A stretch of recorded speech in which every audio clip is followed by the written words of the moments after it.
Halo Sobat PPATK, selamat bergabung di Jumatan. Jumpa PPATK Pekanan bersama saya M. Natsir Konga dan narasumber terbaik. Kita dan kalian semua harus tahu agar terhindar dari tindak pidana pencucian uang dan pendanaan terorisme. Jumatan hanya di channel PPATK Indonesia. Halo Sobat PPATK, jumpa lagi di kita Jumatan, Jumpa PPATK Pekanan. Bersama saya M. Natsir Konga dan sudah hadir rekan kita dari Kompas, Mas Marcelus Hernowo atau yang sering kita panggil dengan sebutan Mas Nowo ya. Beliau wakil redaktur pelaksana Kompas. Pagi ini kita bincang-bincang dengan Mas Nowo seputar Hari Pers Nasional. Nah, kita ingin banyak informasi nih, banyak tahu dari Mas Nowo sejauh mana peran pers nasional terhadap pembangunan nasional, khususnya mensejahterakan masyarakat secara umum. Dan alhamdulillah memang kemarin pada Hari Pers Nasional di Jakarta, Presiden Republik Indonesia, Bapak Insinyur Joko Widodo telah memberikan semacam perhatian kepada teman-teman kita, saudara-saudara kita wartawan ya, dengan memudahkan misalnya PPh-nya ditanggung oleh negara gitu Pak ya. Iya. Kemudian secara korporasi juga industri pers diberikan keringanan di dalam hal pajak.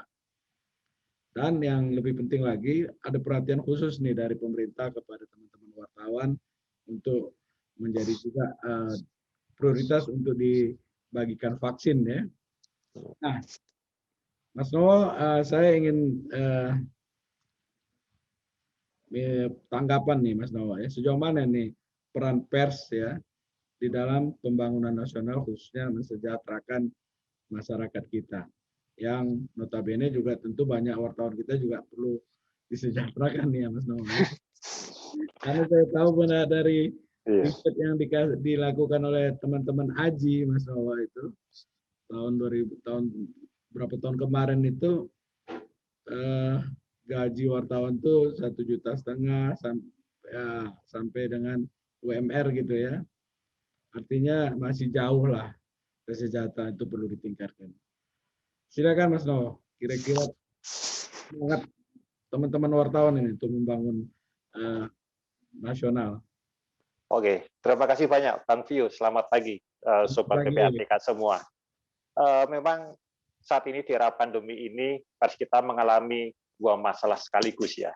Pertama, masalah pandemi ini. Pandemi ini kan membuat seperti ekonomi nyaris tidak bergerak kan. Selama ini tidak bergerak dan semua bidang karena ekonomi tidak bergerak, semua bidang juga menjadi banyak yang mengalami kesulitan, termasuk salah satunya pers itu sendiri. Karena bagaimanapun juga pers juga sedikit banyak dipengaruhi oleh roda ekonomi itu sendiri, roda industri pers juga sedikit banyak dipengaruhi dan sekaligus mempengaruhi roda ekonomi itu sendiri. Itu yang pertama, tantangan era pandemi ini. Dan semoga dengan adanya vaksin, lalu dengan adanya program-program PPKM yang sekarang skala mikro di jalan di Jawa Bali itu menjadi semakin efektif sehingga ekonomi bisa semakin lebih cepat bergerak. Dan karena ekonomi semakin bergerak, maka itu akan menjadi lebih baik buat kita semua. Itu yang pertama. Tantangan pertama adalah masalah pandemi. Tantangan berikutnya adalah masalah platform digital global. Itu menjadi tantangan bagi industri pers pada saat ini.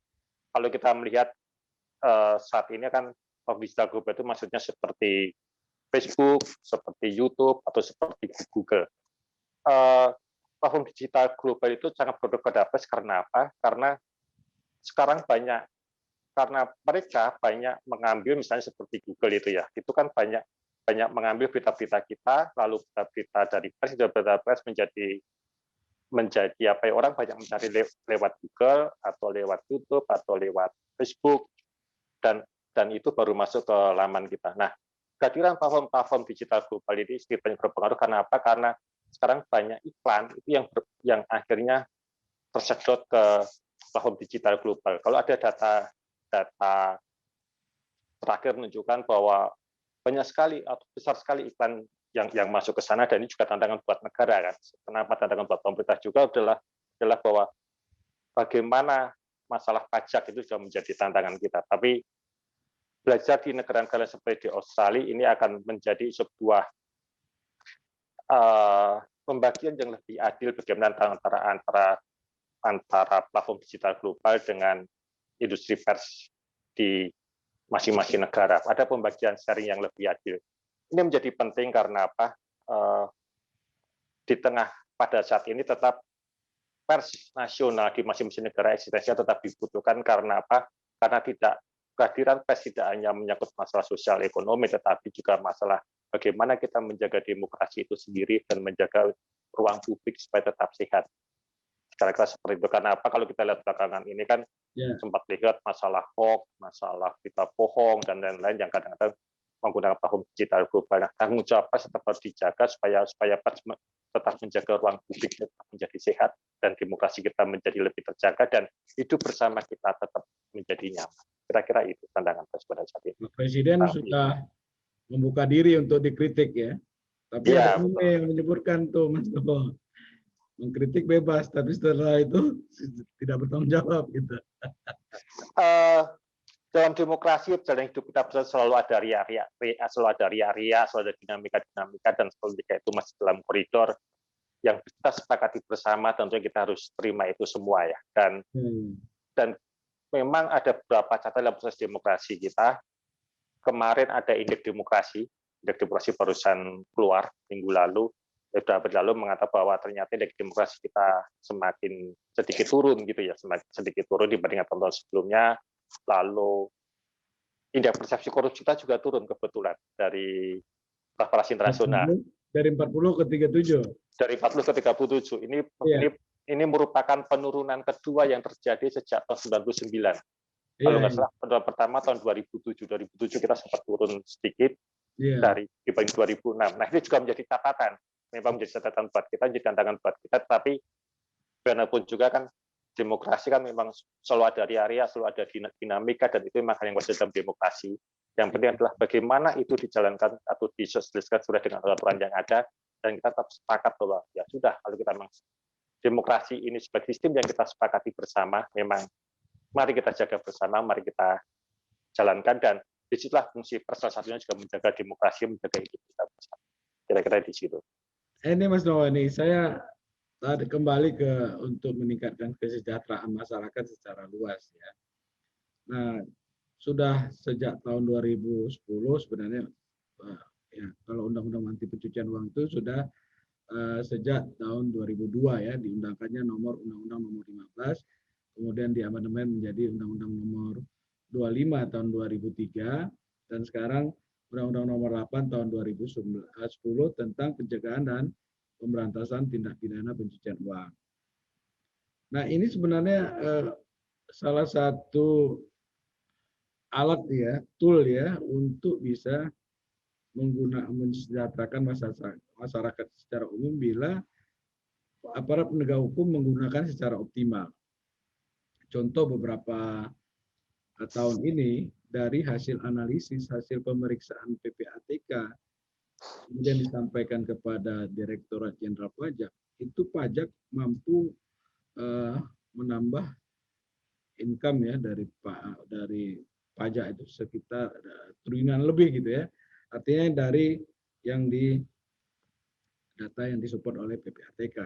Itu juga dengan bea cukai, banyak penyelundup yang ditangkap gitu ya, kerjasama antara PPATK dengan bea cukai. Nah, ini kan juga akan mendatangkan masukan ya ke kas negara ya.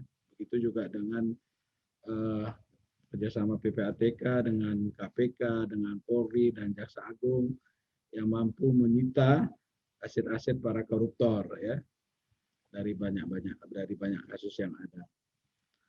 Nah, pertanyaan saya Mas Nowo, ini kira-kira peran pers ya, apa yang bisa dilakukan lagi, apa yang bisa dibangun untuk mengedukasi publik ya, agar khususnya publik dalam hal ini penegak hukum agar itu menggunakan undang-undang anti pencucian uang ini dalam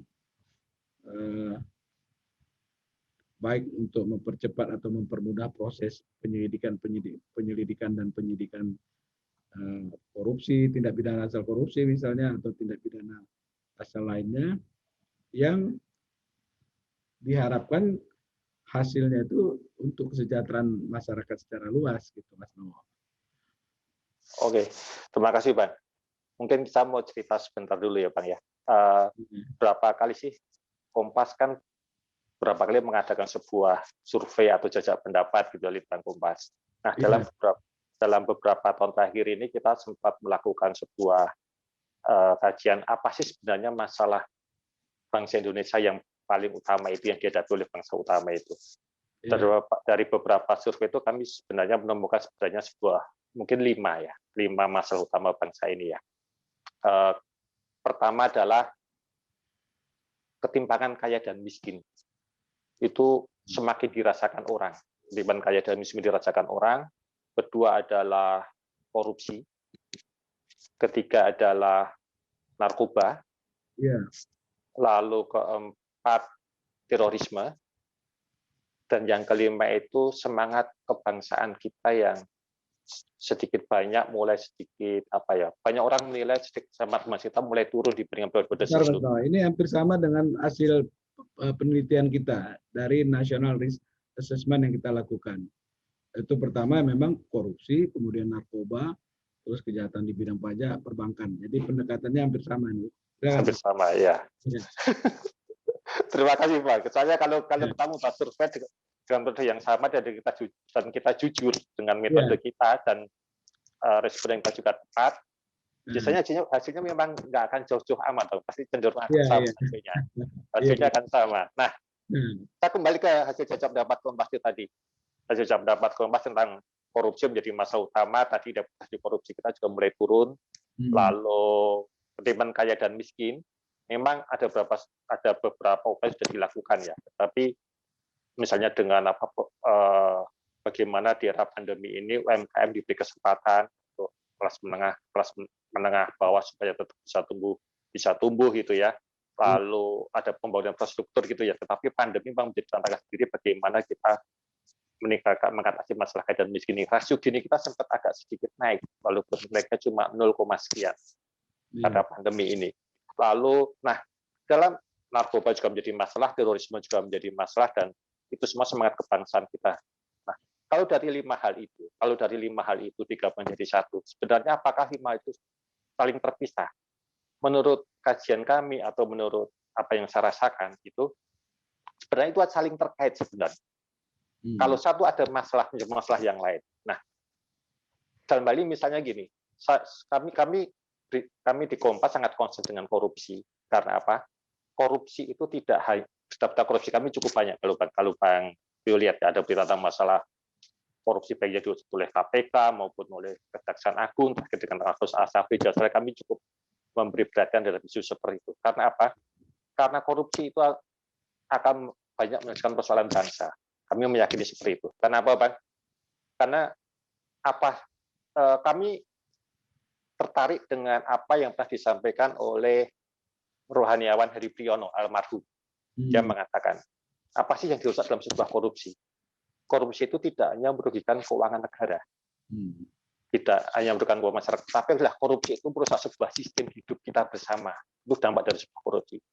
Dia menceritakan begini, korupsi misalnya kalau seseorang menyuap sebuah kesebelasan pemain dalam sebuah pertandingan sepak bola untuk kemudian kalah, itu mungkin bukan korupsi karena mungkin seorang itu bukan penyelenggara negara dan yang disuap mungkin tidak memakai uang negara. Tetapi kan sistem itu, tadi kan permainan itu jadi rusak, permainan sepak bola jadi rusak, semua jadi rusak. Nah, demikian juga dengan korupsi.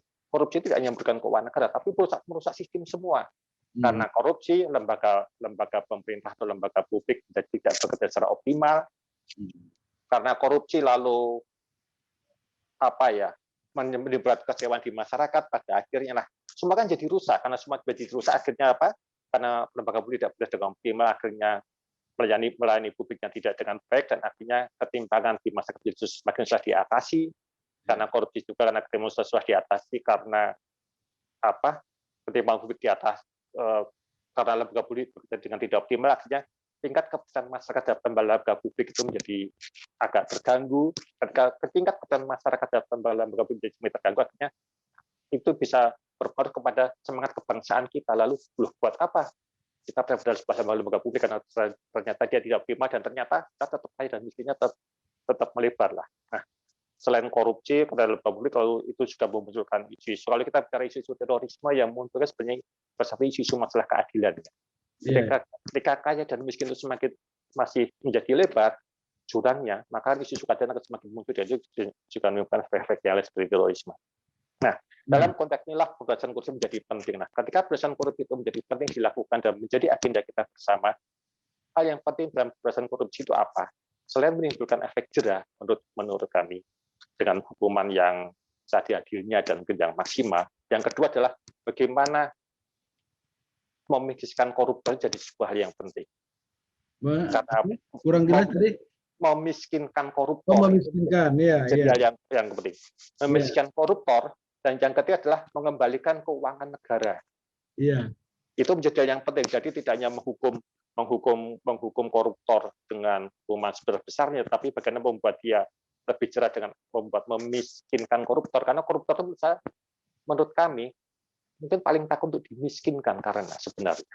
Nah, dan yang ketiga, bagaimana mengembalikan keuangan negara. Itu kan jadi penting. Nah, dalam hal inilah peran bagaimana kita pengembalian aset, penelusuran kekayaan mereka itu menjadi penting, dan dalam konteks inilah peran PPATK sebenarnya, lembaga intelijen seperti PPATK menjadi sangat dibutuhkan. Selain penegak hukum seperti KPK ataupun seperti kejaksaan. Nah, benar Mas Nowo. Jadi ini yang mau kita perdalam sebenarnya ya, bagaimana tadi memiskinkan para koruptor tadi dengan menggunakan undang-undang anti pencucian uang. Nah, jadi selama ini koruptor itu masih bisa dia berleha-leha walaupun dia di penjara, bisnisnya bisa jalan karena tadi tidak dimiskinkan, asetnya tidak berdampak. Iya. Penyidik itu pihak penegak hukum akan lebih efektif melakukan itu semua dengan menggunakan undang-undang anti pencucian uang.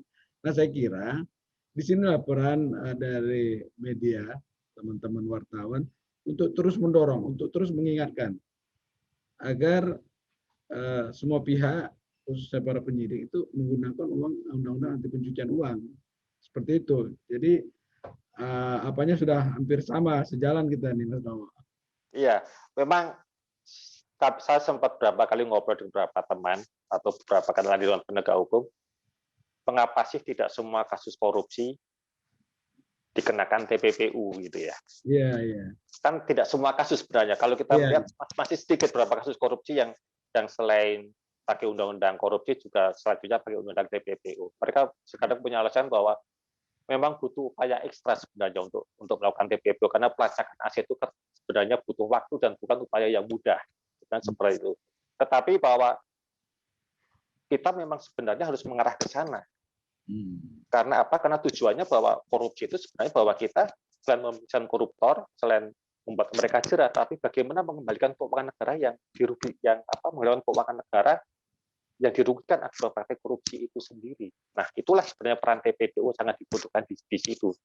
Nah, kita memang selalu mendorong sebaiknya lah kalau bisa diupayakan memakai TPPU, walaupun itu tidak mudah, tetapi kan ya inilah jalan terjal yang mungkin harus kita lalui, mungkin harus kita hadapi, dan tidak ada sebuah keberhasilan yang besar tanpa sebuah pengorbanan atau sebuah usaha keras gitu ya.